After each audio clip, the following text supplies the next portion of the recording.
is real. But the member refused to do that, and I don't understand why. They're mouthing yes to me now, but now you just have to verbalize it. Allow the voice to come out of your mouth and admit that you believe climate change is real. That's all we're asking Conservatives to do. I know they have it in them, Madam Speaker, and they're this close, and I'm here to be that support that they need in doing that. Madam Speaker, I know you want to interrupt me and to start question period, and I look forward to continuing afterwards. Good job. I can't wait to hear the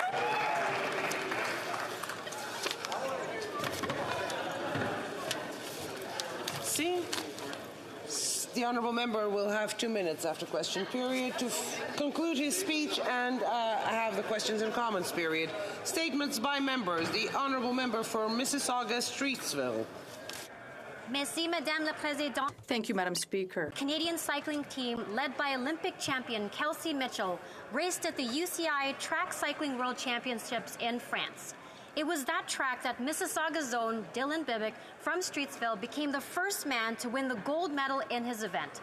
And he did it at his World Champs debut at just 19 years old. Dylan won the 15-kilometer scratch race with an average speed of over 54 kilometers an hour. He's only the second male Canadian to win gold on that track. Dylan is now looking forward to the training for his upcoming races at the Elite UCI Track Champions League.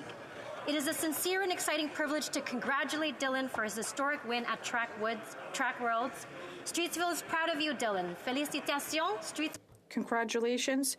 Streetsville is proud of you. Rainbow jersey, and we are all excited to follow your journey at the 2024 Summer Olympic Games in Paris. Merci, Monsieur le Président. Thank you, Mr. Speaker. The honourable member for Mission Matsky Fraser Canyon. Oh, well, thank you, Mr. Speaker. The Abbotsford Rugby Football Club is celebrating its 50th season. Established in 1972 with just one men's team, it now boasts over 11 active men and women's teams with players ranging from 5 all the way to 70 years of age. In its 50 years, Abbotsford has won 30 provincial championships and 55 players have represented Canada in World Championships, Test matches, Sevens, and the Olympics. For those of us in the House that have played this wonderful game, we know that rugby has a special and unique culture like none other. While two players may smash each other on the field, you will see them enjoying a post-game brewski, meal, and a friendly handshake at the clubhouse. Rugby brings people together like no other sport, and it builds strong communities. Thank you to all the players, coaches, and volunteers who have made the Abbotsford Rugby Football Club so successful. Thank you, Mr. Speaker. The honourable member for Cloverdale, Langley City. Thank you, Mr. Speaker. Last Saturday was election day for municipalities across British Columbia. I'm pleased to stand in the House today to thank the previous mayors and councillors for all their work, and I congratulate those who were newly elected or re-elected to these leadership roles. From Cloverdale, Langley City, I look forward to working with Mayors-elect Nathan Pahal from Langley City, Eric Woodward from Township of Langley, and Brenda Locke from Surrey. I also want to thank all those who put their names on the ballot and their families. It takes courage to put one's name forward to serve your community, and it can only be done with a supportive family behind you. Democracy is more fragile than many of us realize, and I appreciate all candidates and those who voted during this election. I believe that municipal governments and the federal government can come together to solve our most pressing issues. Protecting the environment, fighting climate change, building affordable housing, and combating homelessness are the first issues that come to mind. This can all be achieved through collaboration and respect. I look forward to working with the new mayors and councillors. Thank you, Mr. Speaker. The honourable member for Abitibi Bay James. Mr. Speaker, on December 20th, the Val d'Or firefighters were called to a fire in a factory where dismantling work was being done. While fighting the fire, one of the firefighters fell into a 7-meter hole partially covered by steel plates. His colleagues went to his aid in tough conditions due to the lack of visibility, the fire, and the difficult access. The victim eventually got out with only some injuries. It took remarkable professionalism. unparalleled mental strength and intense physical effort to rescue their colleague in distress. The Government of Quebec has awarded the Medal for Meritorious Action to the 5 firefighters of the Val d'Or Fire Department who came to the aid of their colleague and who helped him avoid the worst. I would like to congratulate the firefighters Luc Geron, who is my former colleague, Sébastien Ménard, Carl Hanbury, Jean-Christian Pichton, and Matthew Lachine. Bravo and thank you. The Honourable Member for Nickel-Belt. Mr. Speaker, I would like to congratulate my nephew, Michel Gervais, who is an ardent 2S LGBTQ+ community activist and president of the West Nipissing Pride Group. And putting Sudbury, Nickel-Belt, Sturgeon Falls on the map. He has been casted to be a contender on the 2nd season of Call Me Mother, a drag competition reality show on Out TV, which is the first episode will be airing October 26. Series is hosted by Entertainment Tonight Canada reporter Dallas Dixon. The show allows prominent LGBTQ2S+ across Canada in a drag competition, which will see up-and-coming drag performers. Je suis fier de Michel. I'm proud of Michel, and we're very proud that he is supporting his community. And I would encourage parliamentarians to support the queer communities in their endeavors so they can extend their rights. Thank you. The Honourable Member for Edmonton Manning. Runaway inflation is hurting Canadian students. The University of Alberta Food Bank is facing the highest demand ever. In the past year, the food bank has gone from serving fewer than 300 families to more than 1,100 clients. Wow. Most of these new food bank users are international students. 4 liters of milk is $1 more than last year. Bread, 60 cents more for a loaf.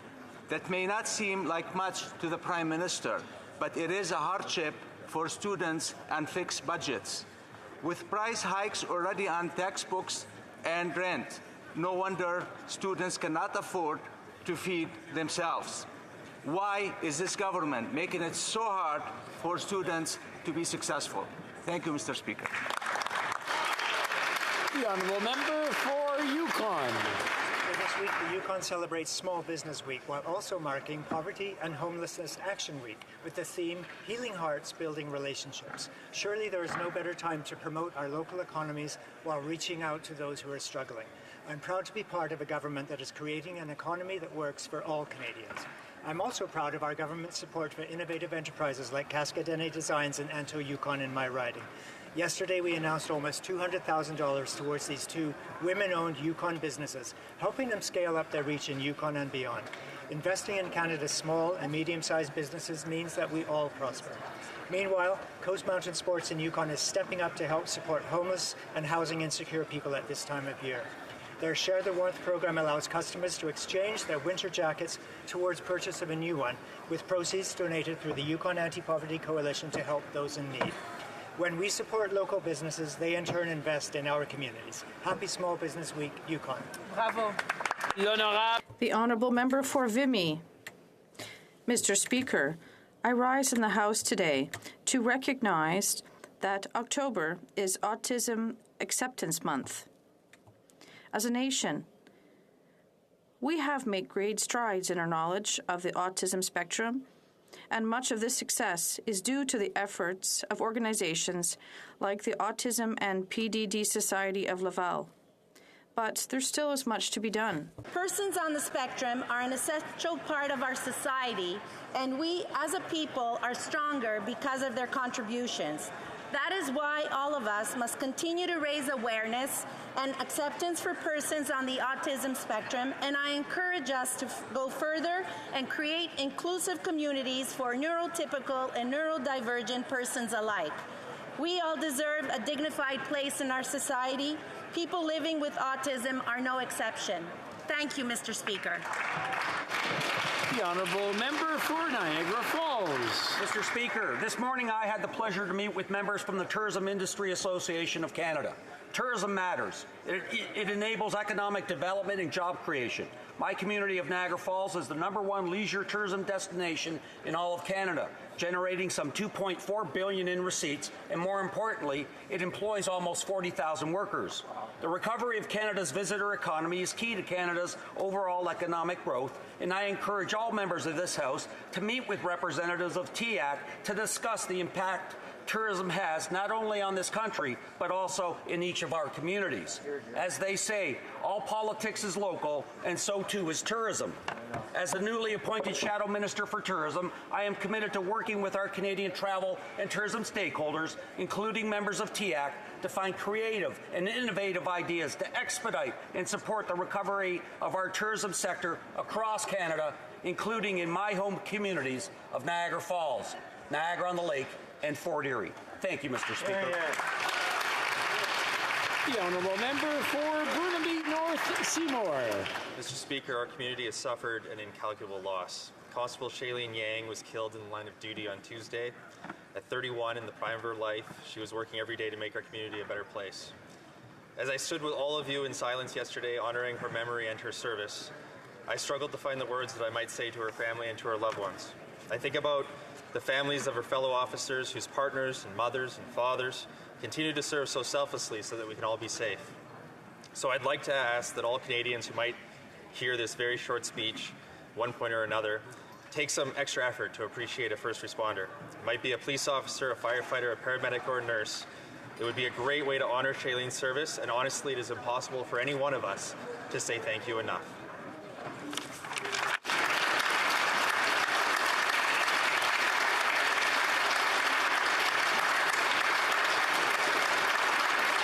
The honourable member for Lambton Kent Middlesex. Speaker, this week is Small Business Week, a time to celebrate the backbone of Canada's economy. Small business owners are our unsung heroes who employ nearly 2/3 of workers across this country. From my riding of Lambton Kent Middlesex to Victoria to Whitehorse to Regina to Halifax, millions of Canadians rely on meaningful paychecks from small businesses to feed their families. The new Conservative leader will put the people first, their paychecks, their savings, their homes, and their country. Conservatives will fight the Liberal government's high payroll taxes, carbon tax, wasteful spending, and careless attitude that is costing hardworking Canadians their jobs. This Small Business Week, I encourage everyone to shop local, support small business, and know that Conservatives are doing the same. To all Canadians who own or work for a small business, thank you for what you do. Hear, hear, hear. The honourable member for King Vaughan. Mr. Speaker, first-time home buyers in Canada are giving up on the idea of ever owning a home due to the housing crisis. The average cost of a detached home in my riding of King Vaughan is $1.8 million. Canadians are already struggling with their budgets. Buyers are not able to qualify for a mortgage. This is due in part to the high interest costs by the Bank of Canada. The qualification processes used by financial institution includes principal and interest, property tax, and of course, heating costs. The tripling of the carbon tax will further reduce the purchasing power. This government has created more problems than it is solving in our housing market. This government needs to commit to stopping the tax increase. The dream of home ownership under this government has become a nightmare. Mr. Speaker, this government must demonstrate compassion and understanding towards Canadians' desire to own a home. Conservatives will work to make this a reality. The honourable member for Châteauguay-Lacolle. Thank you, Mr. Speaker. During this National Small Business Week, I am proud of our government's support for innovative projects that move our economy, community, and country forward.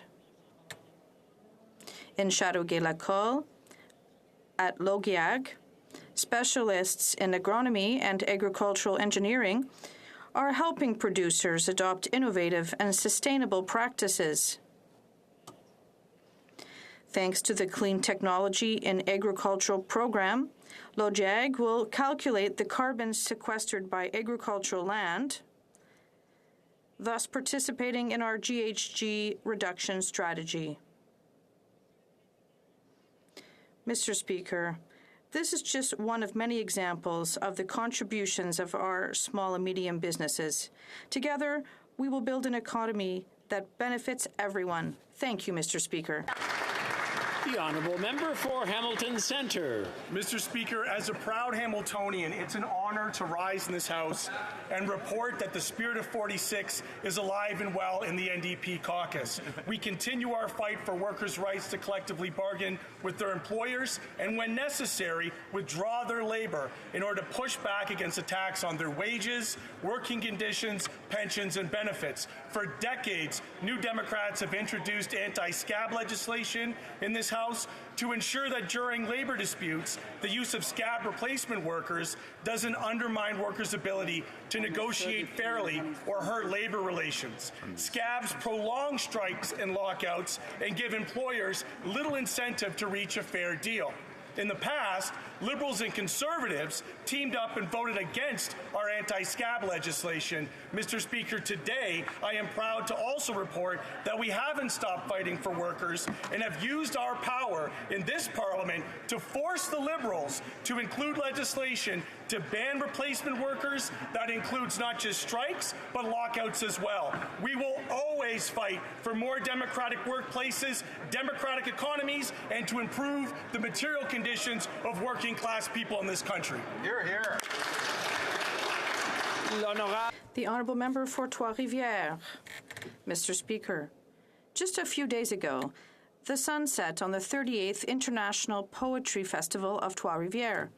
In 2022, some 60 poets from around the world gave over 250 performances that were seen by tens of thousands of poetry lovers. This year, Ukraine was at the heart of the festival. With the cooperation of Ukrainian poet Dmytro Chechyak, the festival wanted to give a voice to the Ukrainians by presenting some 60 works. These were highlighted, translated, and hung on the poetry rope. I am proud of this festival's success, and I would like to warmly congratulate the President, Gaston Bellemare, the General Manager, Maryse Baribeau, as well as the entire team who have made Trois-Rivières the poetry capital of the world. In addition to adding to the beauty of the world, and in the words of one spectator, the festival is a break for the soul and the heart. Thank you. Member for Foothills. Prices are up 11%, and Canadians are struggling to put healthy food on the table because of Liberal inflation. Now, the Liberals could throw Canadian families a lifeline by cancelling their planned tax hikes on food, fuel, and home heating. But instead, it seems the Liberals are determined to increase the cost of living, with bad policies like failing to establish a Canadian vaccine bank for foot and mouth disease, putting our entire livestock industry at risk, by forcing front-of-pack labeling on manufacturers, failing to give a deep trust to our fruit and vegetable growers, by putting a tariff on fertilizer and on farms, by now tripling the carbon tax on farms and every aspect of our food supply chain. Grocery prices are at a 41-year high. 1.4 million Canadian kids live in households with food insecurity. Canadian families can no longer afford this Liberal government. But, Mr. Speaker, there's hope on the horizon. A new Conservative leader who does think about monetary policy will end the Liberals' unjust inflation and ensure every Canadian can put affordable food on their table. The Honourable Member for Winnipeg South. Mr. Speaker, Don Duguid won every conceivable championship in curling, including 2 men's world championships, 3 Canadian men's, and a Canadian Masters Championship, to name a few. He was the face and the voice of curling, both in Canada and abroad, for almost 40 years, and no individual has had a bigger impact on the spread of curling throughout the world. He was curling's very first color commentator, beginning a 29-year career with the CBC in 1972, followed by 7 years at NBC covering 5 Olympics, as well as countless Briers, Scotties, and other championships. He was inducted into the Canadian Sports Hall of Fame, the Canadian Curling Hall of Fame, and was the very first inductee into the World Curling Hall of Fame. He was awarded the Order of Manitoba in 2014, and today, curling great and my father, Don Duguid, received the Order of Canada from the Governor-General. Congratulations, Dad.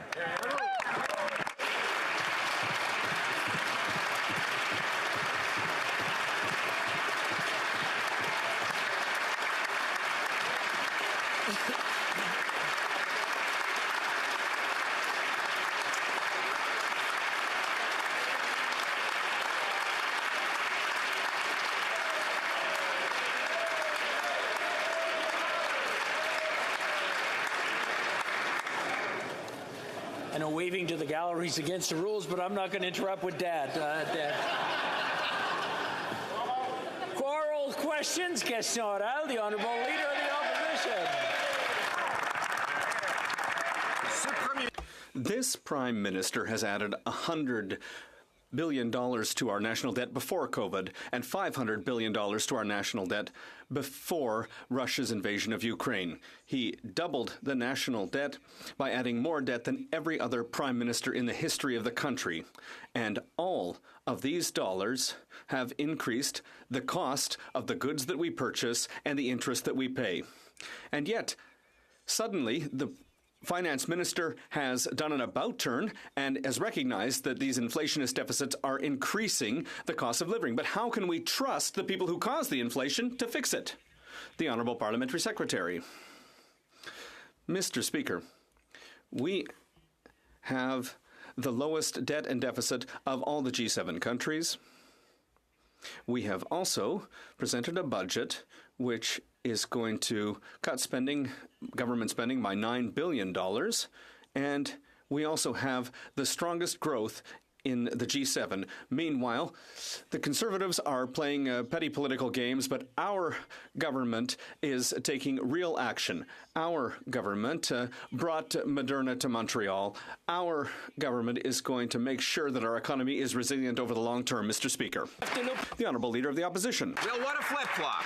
After adding $100 billion of new debt before the first case of COVID, $500 billion of debt before the Russian invasion of Ukraine, doubling the debt, adding more debt than all other prime ministers combined. Now the prime minister's government is saying they're going to cut $9 billion and even bring in my pay-as-you-go law to find savings for every new dollar of spending. But wait, they now admit that deficits add fuel to the inflationary fire. But can we really trust the arsonists who lit the fire to put it out? The Honourable Government House Leader. Mr. Speaker, I would obviously pose a question, which is during the pandemic, what would they cut? What supports would they not have offered to Canadians? In what way would they have not been there when Canadians needed them most? And the second question I would ask, Mr. Speaker, as we enter a time that is the most difficult, probably that the globe has faced since the Second World War, that demands responsible leadership. Amplifying anxiety is easy, Mr. Speaker. Solutions are hard. Are they going to support dental care for those that need it, Mr. Speaker? The Honourable Leader of the Opposition. What would we have cut? We would have cut the $54 million Arrive Can Act. We would have cut the $500 million for the WE organization. We said they should never have given wage subsidies to wealthy corporations that were capable of paying out bonuses and dividends to their executives. That's an easy question to answer. In fact, $200 billion of the $500 billion in new debt in the last 2 years had nothing to do with COVID at all. And inflation was already spiraling out of control well before the Russian invasion of Ukraine. So they should stop blaming everyone else and tell us how they're going to reverse the inflation that they caused. The Honourable Government House Leader. Mr. Speaker, the Leader of the Opposition is stating that inflation is a problem that is only faced by Canadians. He is presuming that Canadians are not watching what's happening in the rest of the world. And I wonder, Mr. Speaker, right now that he has an opportunity, and they reversed the decision that they made on C-30 to provide support for Canadians. They have another opportunity to reverse their position, to make sure that low-income renters have an opportunity to get the money they need in these difficult global times. They have an opportunity to make sure that those that need dental care get it. Will they reverse their position and support us in these measures? The Honourable Opposition. The Honourable Leader of the Opposition. It is true that dumb governments that ran massive deficits all around the world and printed money to pay for it all have inflation problems. Countries like Switzerland that had low or no deficits have low or no inflation. This was a choice. This government decided to spend $500 billion inflating the cost of living. More dollars chasing fewer goods leads always to higher prices, and now we have 40-year highs in inflation. But how can we trust the very few people who caused this problem to fix it? The Honourable Government House Leader. Mr. Speaker, around the world we're dealing with unprecedented times. Climate change, a war that has happened in Ukraine. We're dealing with global inflation, and that demands maturity and serious answers. And I would say, Mr. Speaker, to the member opposite, that in this time we have an opportunity not to amplify anxiety, not to make people more scared, but to provide them real solutions. It's bad enough that they're not willing to support dental care. I'm just asking, as the House Leader, as somebody who's attempting to get that legislation and support for Canadians, will they at least stop opposing it so that the parties that do support it can get it done? The Honourable Leader of the Opposition. So now he blames the war in Ukraine for inflation when less than 0.3% of Canada's trade is with Russia and Ukraine combined. Furthermore, the very things that the Russians and the Ukrainians produce, oil and agriculture, are abundant here at home if only the government would get out of the way and let our farmers and energy workers produce it. If we can't do that, we've got bigger problems still. It's time for them to actually take responsibility. $500 billion of inflationary deficits have made life more expensive and have been bone-crushing for our consumers. When will they reverse these inflationary policies? The Honourable Government House Leader. So, Mr. Speaker, they didn't support childcare for those that needed it, to help cut it in half immediately and make sure that it goes to $10 a day.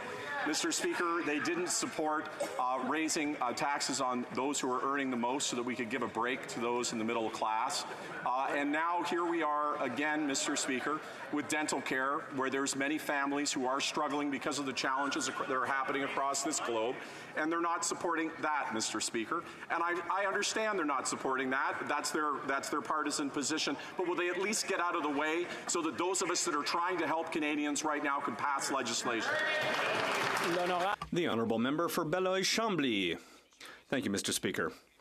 Quebec right now is looking at a debate on pledging allegiance to the King of England. There's also a basic principle that's being discussed, which is the monarchy. And we're told that this isn't a priority.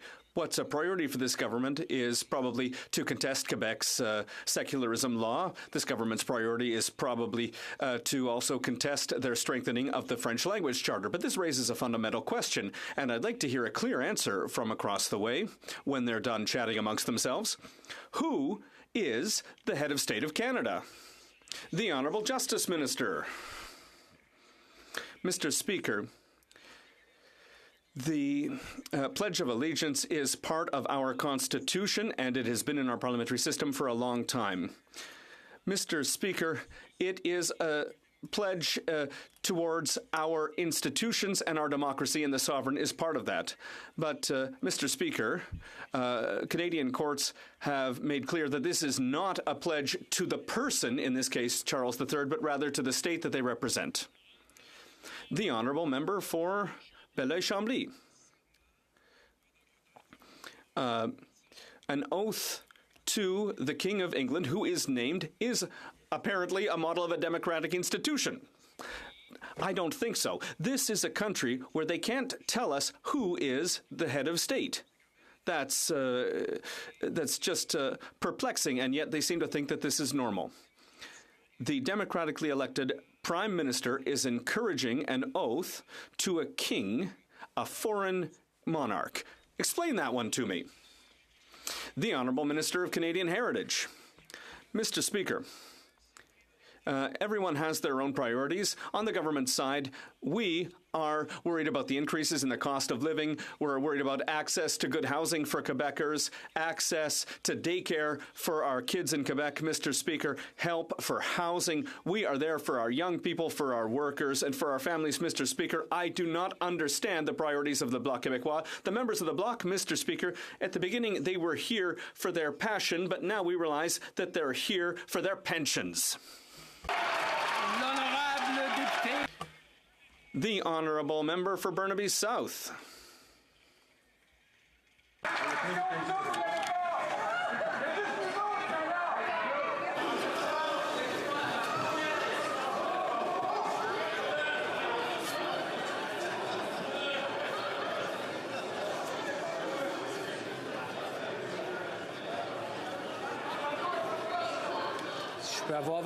If I could have your attention, please. Order.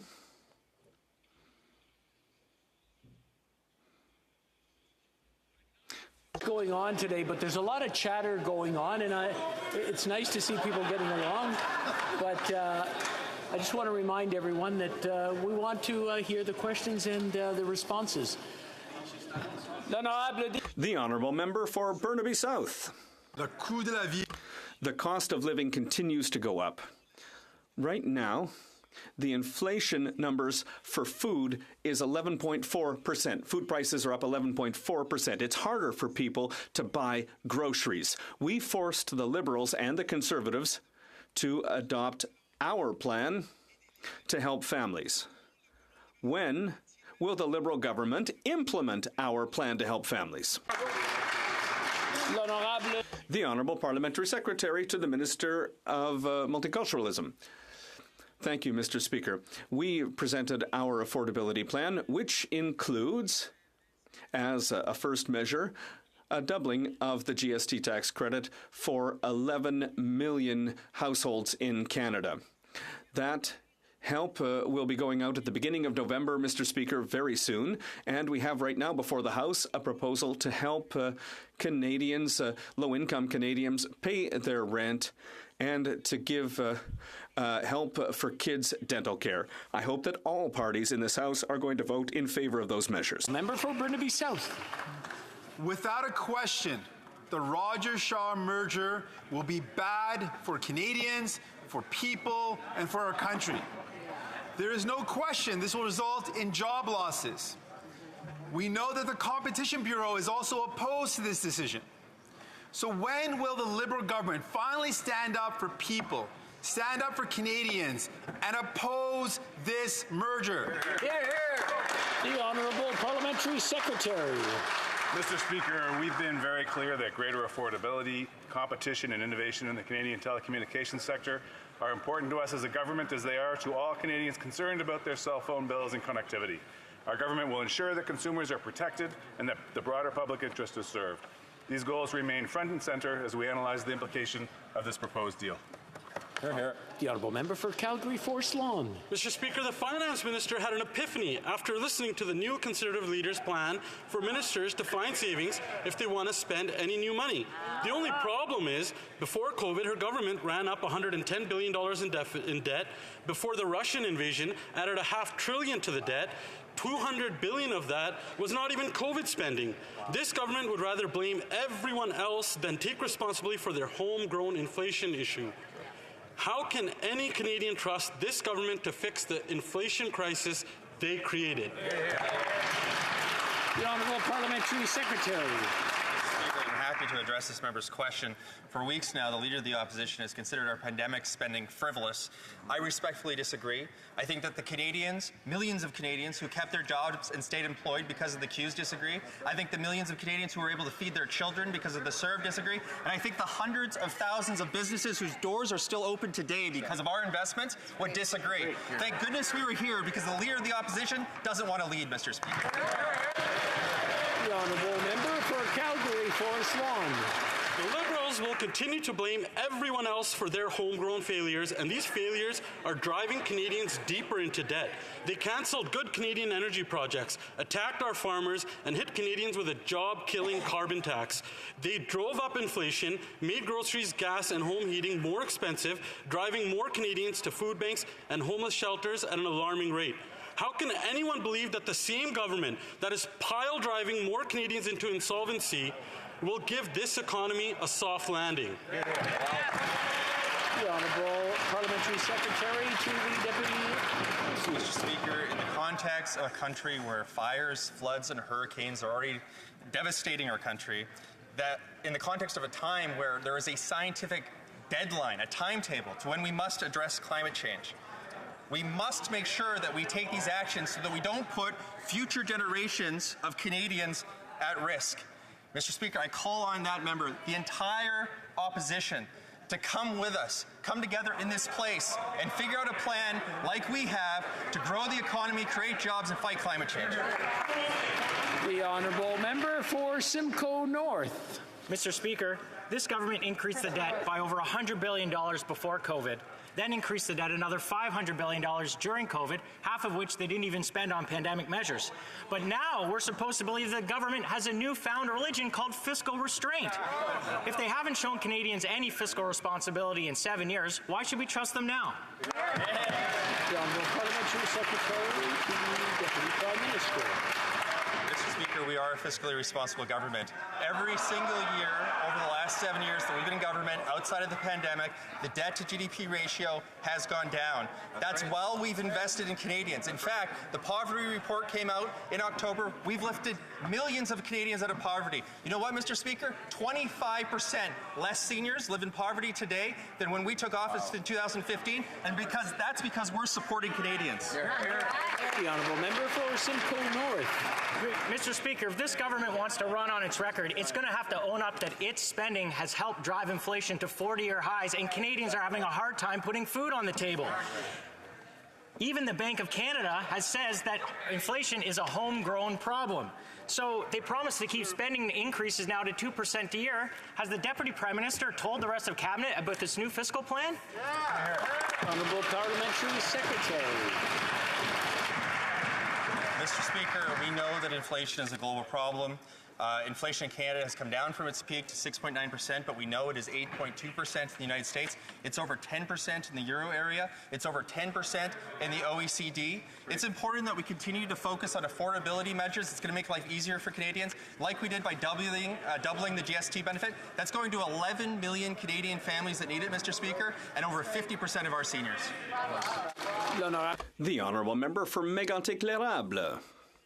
A great revelation today, Mr. Speaker. The Minister of Finance is now taking her inspiration from the speeches of the Leader of the Official Opposition. They finally realized that budgets don't balance themselves, and they're asking ministers to find savings before proposing new programs. Hallelujah, Mr. Speaker. The problem is that they should have done this a lot. They should have been listening to the member for Carleton a lot earlier. They added $100 million to the national debt before COVID. They added $500 billion before the war in Ukraine. Mr. Speaker, $200 billion that had nothing to do with COVID. How can we trust this government to manage inflation that they created? The Honourable Parliamentary Secretary. Mr. Speaker, I'm very happy that the Conservative member is so interested in correspondence between the Minister of Finance and her colleagues. It's clear that we have a plan that is based on fiscal responsibility, Mr. Speaker. And indeed, we presented a budget that was recognized by all of the experts as being fiscally responsible. And we're seeing the results of that. Our rate of inflation is much lower than that of our colleagues and partners around the world. And we are going to continue to make sure that we are spending in a responsible way. The Honourable Member for Mégantic-L'Érable. Well, let's talk about fiscal responsibility, Mr. Speaker. This Prime Minister said in his first ever speech that interest rates would stay at low levels for decades to come. I remember that promise, Mr. Speaker. He said there's going to be some tiny deficits because we have the means, because interest rates are going to stay low, and it's not a big deal. But they've added $100 billion to the debt before COVID, Mr. Speaker. That's the reality. And now today, they're saying to Canadians, hey, trust us. We're going to manage this crisis. Well, no, Canadians don't trust you anymore. Mr. Speaker, they are no longer capable of managing this crisis. Mr. Speaker, when are you going to get rid of your plan that's hurting Canadians? When will you stop increasing taxes? Once again, I'd like to remind the Honourable Member that questions must go through the Speaker and not to the Speaker. The Honourable Parliamentary Secretary. Yes, thank you, Mr. Speaker. And I do think that my Conservative colleague is a bit overexcited. He's attacking the Bank of Canada and the independence of our financial institutions. Well, Mr. Speaker, on this side of the House, we believe in the independence of our institutions, and it was a Conservative government under Brian Mulroney that put in place the Bank of Canada's targets, and we think that that was a good idea. Thank you. The Honourable Member for Belleuil-Chambly. Mr. Speaker, the minister gives a pension to the Governor General. And I'm not aware of any member of the Bloc Québécois who would renounce their pension the day after independence is declared for Quebec. So maybe the minister could step down, and I will remind him that he swore an oath to the British Crown. So who is the minister loyal to? To Canadians or to Charles III? The Honourable Minister of Canadian Heritage. Now, Mr. Speaker, as a member from Quebec, as a proud Quebecer, like all my Quebec colleagues, I am here to work for the well-being of Quebecers. And that's why I'm here on this side of the House, because we're focused on increased cost of living, on help for daycares, on help for housing, on health care. Mr. Speaker, that's our priority. If the Bloc wants to debate this, well, fine. But as long as we are here on this side, we're going to be fighting for the real priorities of all Quebecers. The Honourable Member for Rivière-du-Nord. Well, I'm proud to be a Bloc Québécois member, Mr. Speaker. If the trucker convoy was in Ottawa for 24 days, it's not just because there was a lack of coordination between governments, it's because there was a lack of leadership. The City of Ottawa asked for something very simple, Mr. Speaker. Police officers, they needed 1,800, no matter where they came from. How many RCMP officers did the federal government send? Well, 250. 250 out of an ask of 1,800. And they didn't send them to the streets of Ottawa. Most of them were deployed to the Prime Minister's house and to Parliament. If the Prime Minister really believed that the situation was so bad that his house needed to be protective, did he not also feel that it would have been justified to protect all the population of Ottawa?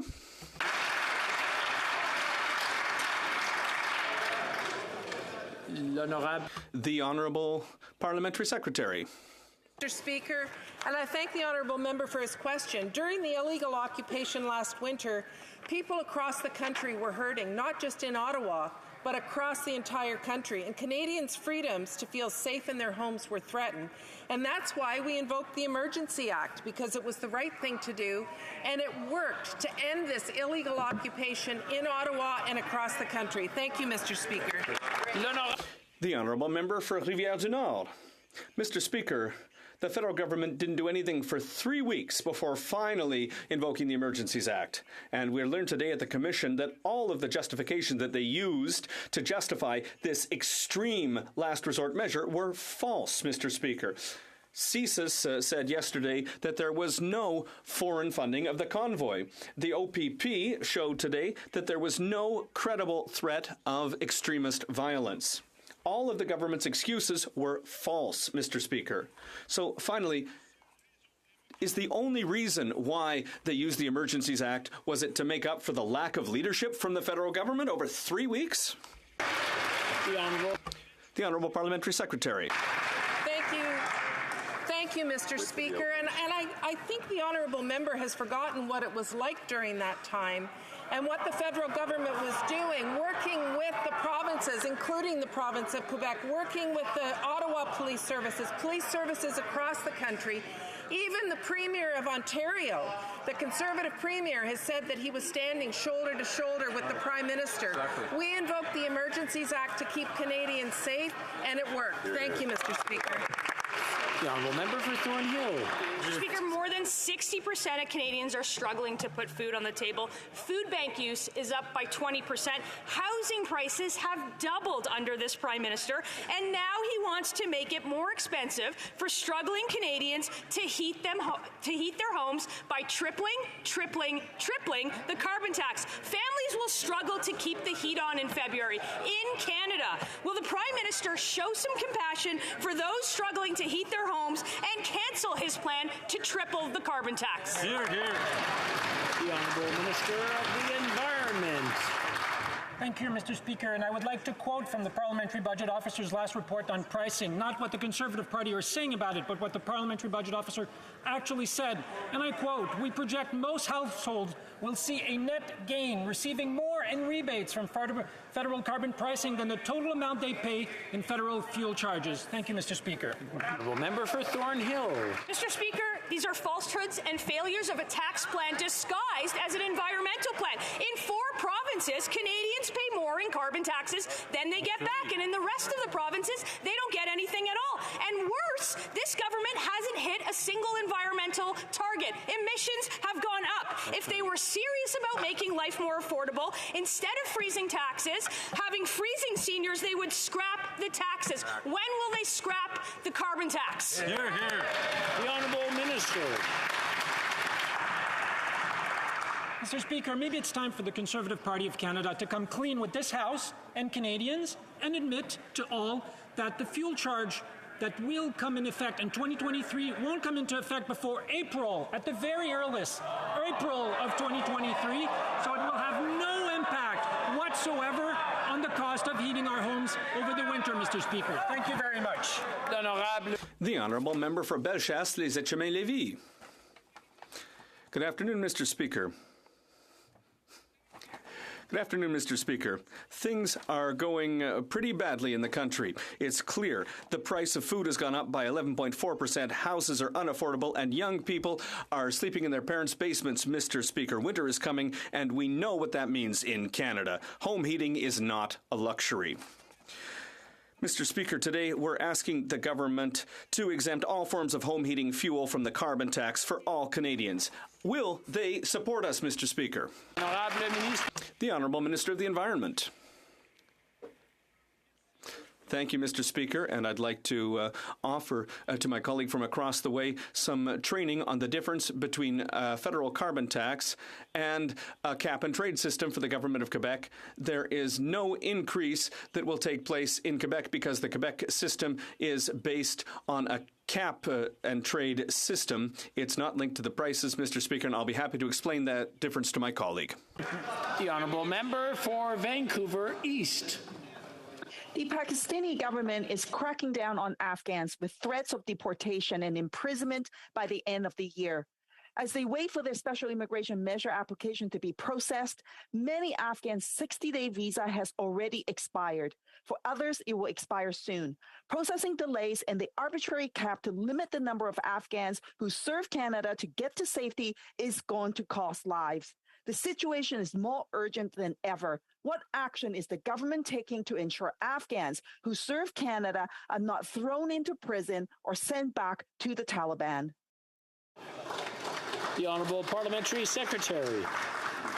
Mr. Speaker, listen, we remain firm on our commitment to resettle at least 40,000 Afghan nationals to Canada, and this as quickly and safely as possible. We are processing application days and night for Afghan refugees and actually mobilize our entire workforce in helping. You know, Mr. Speaker, what I'm most proud is that actually just a few days ago, 311 Afghan can now call Canada home. We have almost 23,000 Afghanistan here, and Mr. Speaker, we will continue to work with the Afghan, and our government is fully committed. Honourable Member for South Okanagan, West Kootenay. Mr. Speaker, people are struggling with the destruction caused by the climate emergency, and it's only going to get worse. A report by the Canadian Climate Institute reveals the federal government needs to take greater action. By 2025, Canada will see an annual $25 billion loss to GDP, and it will only get worse every year. CCI found proactive measures are the best way to reduce those losses, but the Liberals are far behind. Will this government stop subsidizing the fossil fuel industry and redirect those billions of dollars to help communities prepare for climate change? The Honourable Minister of the Environment. Thank you, Mr. Speaker, and I thank the honourable colleague for his question. Climate change is a very pressing issue, which is why our government is working hand in hand with our colleagues in provinces, territories, Indigenous leadership, municipalities to build the first ever national adaptation plan so that Canadians are better prepared to fight climate change. And yes, Mr. Speaker, we are in the process of meeting our commitment to eliminating fossil fuel subsidies 2 years earlier than all of our G20 partners. This will be done by next year, Mr. Speaker. These subsidies have already gone down from $12 billion to $4 billion just at EDC in the last few years. Thank you, Mr. Speaker. The Honourable Member for Kitchener South Hesper. Thank you, Mr. Speaker. Last week, I announced a $1.4 million investment in Racer Machinery International. This investment by our government will create and maintain 31 jobs in the Kitchener area. Could the minister responsible for the Federal Economic Development Agency for Southern Ontario update this House on how our government is supporting small businesses like Racer? The Honourable Minister. Mr. Speaker, this is the first time I'm rising in this House as Minister responsible for the Federal Economic Development Agency for Southern Ontario, and I wish to acknowledge that I am honoured, excited, and grateful to take on this new role. I want to thank the member from Kitchener South Hespeler for this question and for advocacy for small businesses.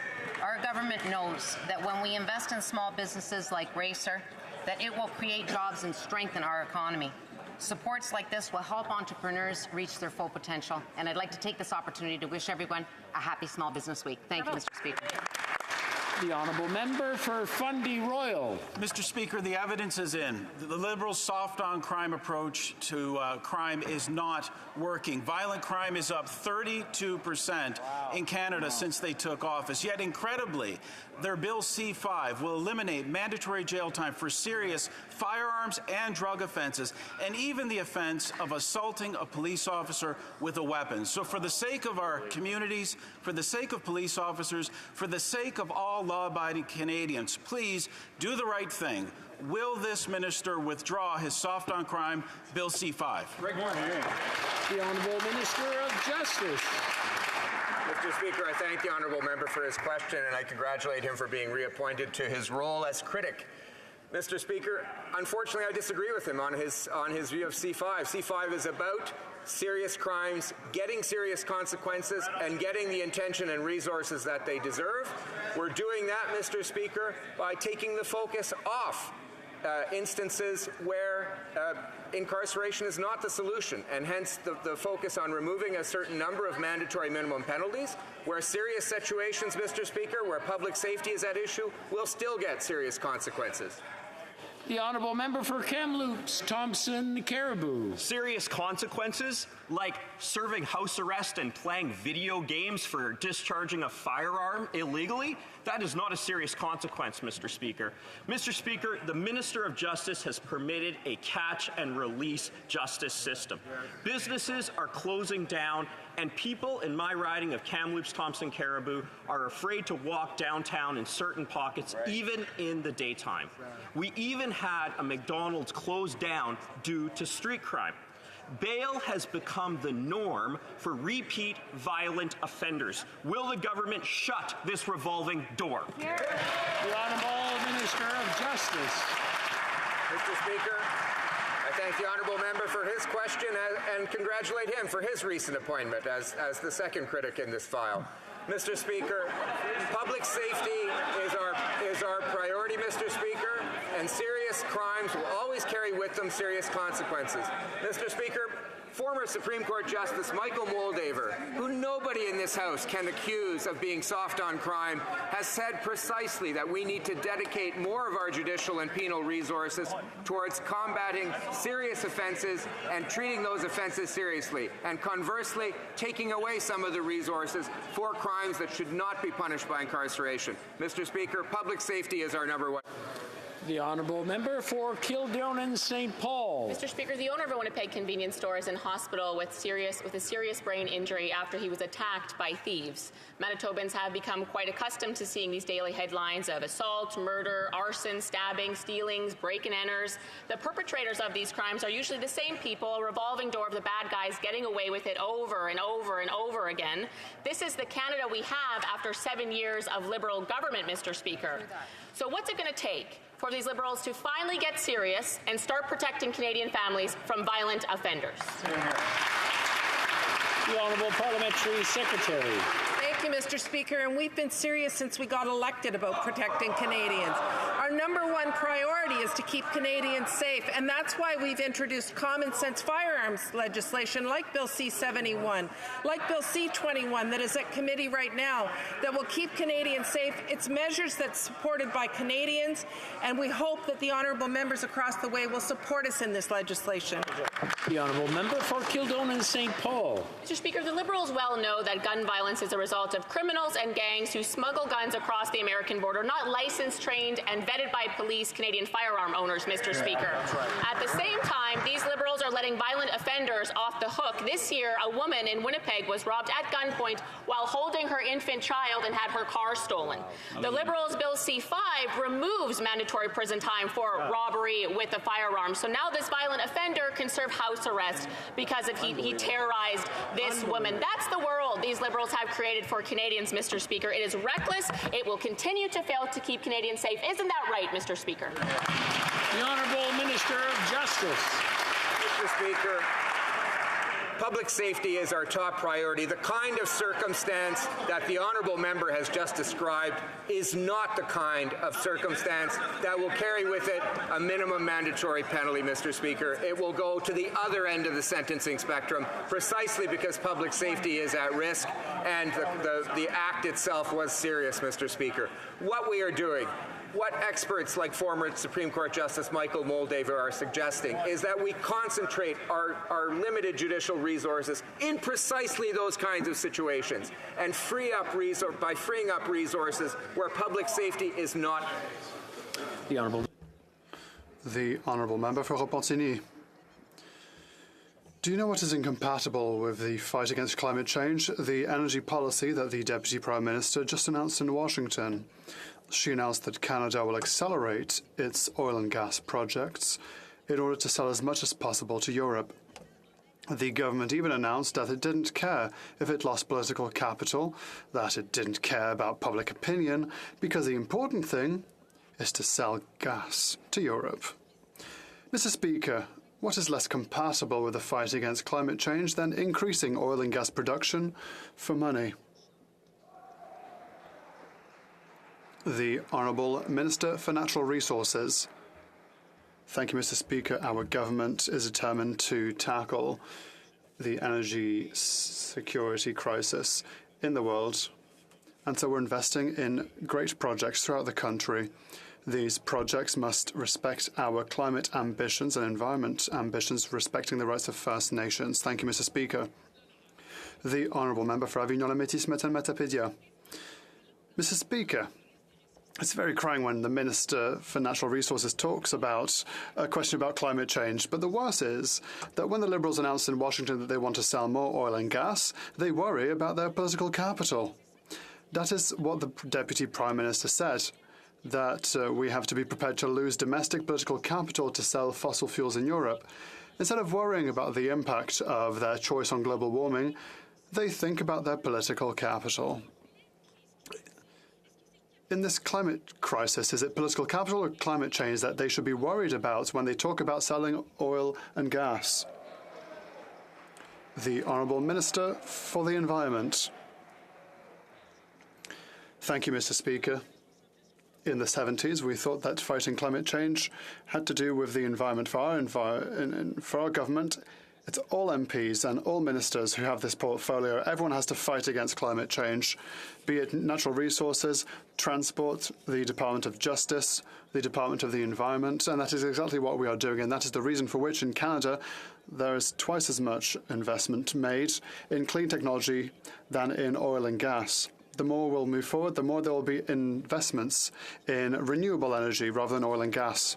Member for Leeds, Grenville, Thousand Islands, and Rideau Lakes. News broke this afternoon that one of the companies that this government says they gave $1.2 million to for their Arrive Can boondoggle, well, that company says that they didn't get a dime.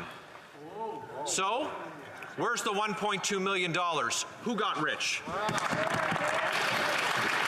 The Honourable Minister, the Honourable Parliamentary Secretary. Speaker, throughout the pandemic, keeping Canadians safe has always been our top priority, and that was why we used the Arrive Can app. CBSA is aware of concerns surrounding contracts, and they're looking into the matter further. Thank you, Mr. Speaker.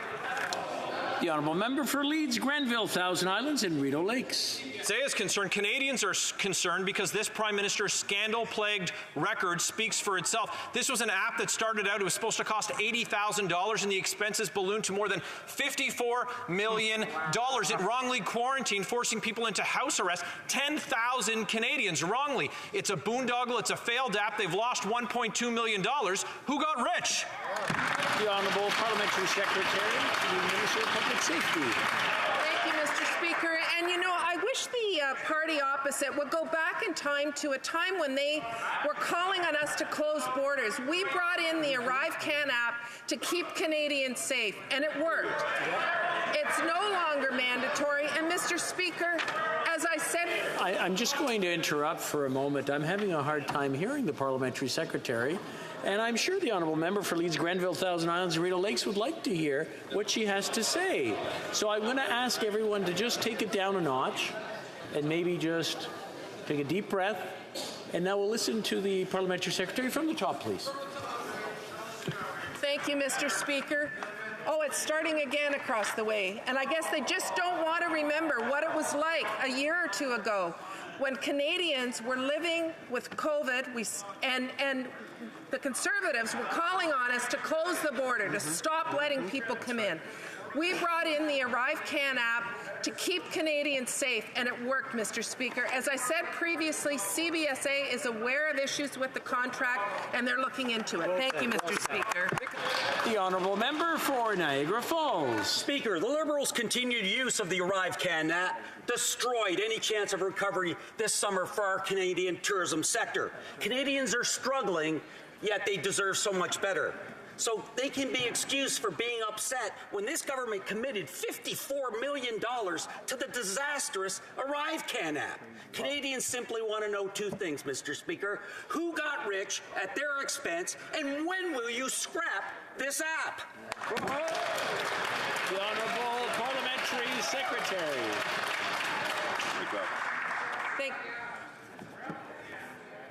Thank you, Mr. Speaker. The ArriveCan app is no longer mandatory. Perhaps the honourable member has not been watching the news to know that, but I want to assure Canadians that it's still available for those who wish to use it. We brought in the ArriveCan app along with many other measures that we did during the pandemic because we were always putting Canadians' health and safety as our #1 priority. Thank you, Mr. Speaker. The honourable member for Bourassa. Mr. Speaker, Haiti has asked international aid to face this crisis in this country since corrupt political elites exacerbate the negotiations. Armed gangs are continuing to terrorize the Haitian population. Can the Minister for Foreign Affairs tell us what Canada will do in this case? The Honourable Minister. Thank you, Mr. Speaker. I would like to thank my colleague for his important question, but also for his solidarity with the Haitian people. Like so many Canadians, I'm deeply concerned about the situation in Haiti, which is why we are looking for solutions by the Haitians for the Haitians. The Prime Minister and I are committed to working with our counterparts, and that's the reason for which we sent security equipment to the Haitian National Police. We are ready to impose sanctions against those who are funding gangs and who are fueling instability. Our message is clear. We will always stand by the Haitian people. Avoy Vammeshi. The honourable member for Leeds, Grenville, Thousand Islands and Rideau Lakes. Speaker, we heard some responses from the Parliamentary Secretary to the Minister of Public Safety, but we didn't get an answer. So it's very clear. They said the app was going to cost $80,000, and then they said they gave this company $1.2 million of a total of $54 million on this boondoggle, and the company that they say that they gave $1.2 million to said that they weren't given a dime. So we asked who got rich. They don't know the answer. Here's a new question for them. Who is lying?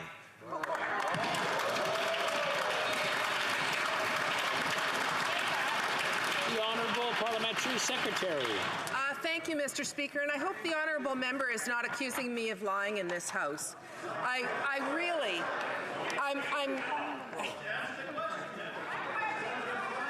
Mr. Speaker, it's really hard to answer the question when I can't even hear myself think, Mr. Speaker. this question now 4 times. And for the opposition to call the ArriveCan app a boondoggle when it was developed to keep Canadians safe is appalling. CBSA is aware of issues with the contract, and they're looking. I'm just going to interrupt the parliamentary secretary for a second. I'm going to ask her to maybe give us the answer from the top again, because it was hard for me. But wait.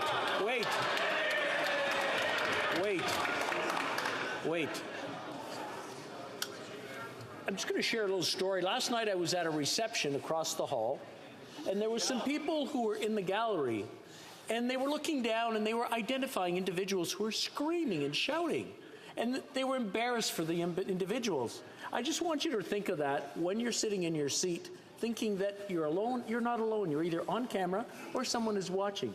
The Honourable Parliamentary Secretary, I'll let her start from the top with an answer.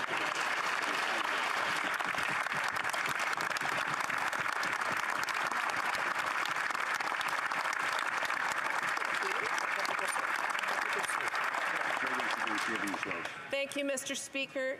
Throughout the pandemic, our #1 priority was the health and safety of Canadians. And the ArriveCan app was part of the response to that. As I have said numerous times in this House, CBSA is aware of issues with the contract, and they're looking into them. Thank you, Mr. Speaker. Honourable Member for Kenora. Mr. Speaker, Canadians are struggling because of the inflation caused by this Prime Minister and his government now, as temperatures are dropping below zero across Northern Ontario, and the Liberals are planning to triple the taxes on home heating. People are worried, and they're wondering if they're even going to be able to afford to heat their homes this winter. Mr. Speaker, will this government do the right thing, finally recognize that home heating is not a luxury, and support our plan to cancel the taxes on home heating? Yes or no? Yes. The Honourable Minister of Natural Resources. Thank you, Mr. Speaker. Last week, every Canadian household between Grand Prairie, Alberta and Cornwall, Ontario received a check from the Government of Canada. This check was the Climate Action Incentive, and thanks to that program, 80% of households have more money in their pockets. Now, every Conservative politician in this House wants the government to go back and pick the pockets of every single one of those households. Mr. Speaker, the affordability challenges that Canadians are facing today, that is something we simply will not do. The Honourable Member for Renfrew, Nipissing, Pembroke. Mr. Speaker, last night I spoke to Bonnie from a remote part of my riding who lives with her retired husband. They paid $900 last year to heat their home with oil, and that was double the year before. They just learned their bill this year is going to be $2,400. On a combined income of $25,000 a year, that means they're going to have to eat crickets in order to eat and heat. When will this government stop hurting Canadians and cancel its plan to triple the carbon tax? The Honourable Minister of Natural Resources. Thank you, Mr. Speaker. I think it's very important to say to the honourable members across the House, climate change is real, and it is an existential threat to the future of the human race. The Conservatives are proposing to make pollution free again, and now they are proposing to pick the pockets of the vast majority of Canadian families by taking away their quarterly rebate checks. This will make the climate crisis worse, it will drive away investment, and it will make everything more expensive. Mr. Speaker, our government will oppose Conservative political efforts to rob Canadians of this important financial support. The Honourable Member for Northwest Territories. Mr. Speaker, this week is Small Business Week. Small businesses are the backbone of our communities across the country, especially in the Northwest Territories. They create jobs, economic growth, and are critical in post-pandemic recovery. Can the minister responsible for Canmore please update this House on the important work our government is doing to support small businesses in the Northwest Territories? Honourable Minister. Thank you, Mr. Speaker, and I thank the member for his important question and his hard work on behalf of small businesses in the Northwest Territories. Through Canmore's economic programs, we've supported hundreds of businesses in the North, including 200 women-led enterprises, over 100 owned by Indigenous peoples, and over 320 in tourism. And today I was pleased to announce $50,000 to the Yellowknife Chamber of Commerce to support local business events in NWT. Our government will continue to be there for small businesses to help them grow and create jobs. Here. The honourable member for Nanaimo Ladysmith. Mr. Speaker, Canadian families are struggling to keep up with the rising costs of groceries. The increase on food prices has hit a 41-year high, rising twice as quickly as people's wages. This week, we made the Liberals and the Conservatives admit that CEO corporate greed is driving up food prices. Now it's time for the government to take a stand and support families. When will the Liberals finally close tax loopholes, forcing CEOs to pay what they owe? The Honourable Parliamentary Secretary. I'm very happy to answer the question. As I stated in an earlier question, we have been focused on reducing poverty in this country. In fact, we've lifted millions of Canadians out of poverty, including seniors, including hundreds of thousands of children. We've done that through benefits like the CCB, the OAS, the GIS. We've indexed those benefits to inflation, so as the cost of living goes up, those benefits go up as well. And we're continuing to look at programs like the recovery dividend and the excess tax on excess profits for banks to make sure that everybody's paying their fair share. The honourable member for Saanich Gulf Islands. Thank you, Mr. Speaker. Quote, establish a full and fully fund Canada Water Agency in 2022. Quote, modernize the 50-year-old Canada Water Act.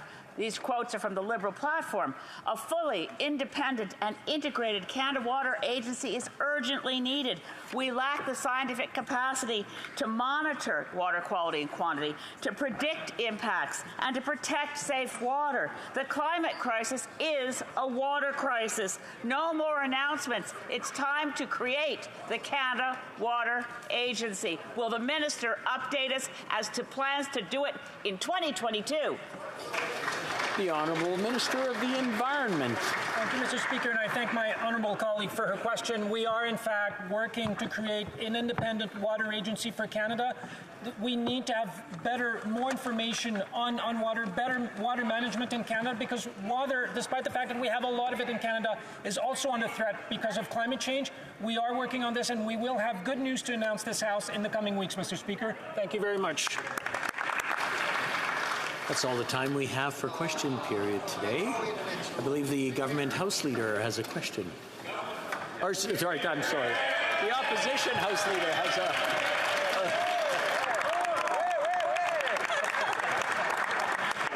a... All in good time, Mr. Speaker.